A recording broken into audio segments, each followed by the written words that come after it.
Madison doctors have an urgent message for parents and teens today. They say vaping, a habit of about 25% of high schoolers, can leave young people with lifelong injuries.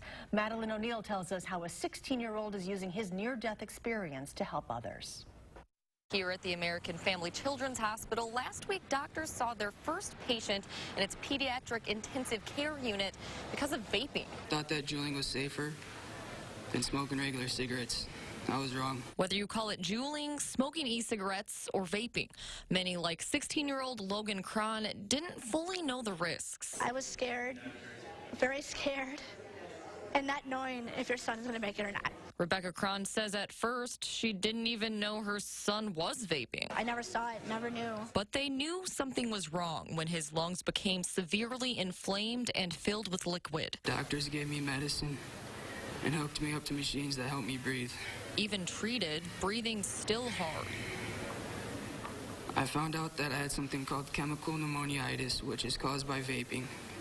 As a result, I came very close to dying. Doctors say Logan's condition, also known as chemical pneumonia, was rare in children, especially before vaping became popular. I think it's devastating. UW Health hospitalist Brian Williams says the e-cigarette movement has created a new generation of children addicted to nicotine. We've had incredible gains over decades.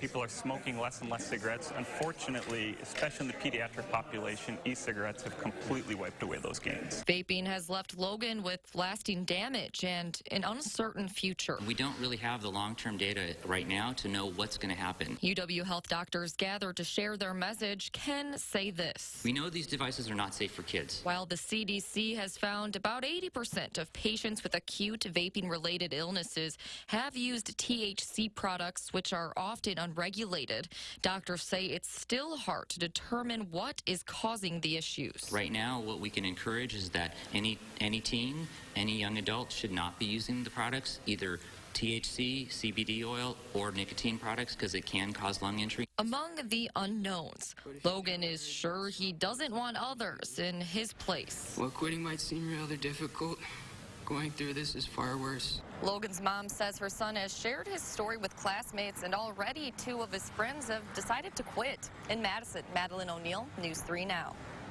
In the past 2 months, UW Health doctors have seen at least 10 cases of lung injury in teens and young adults who vape.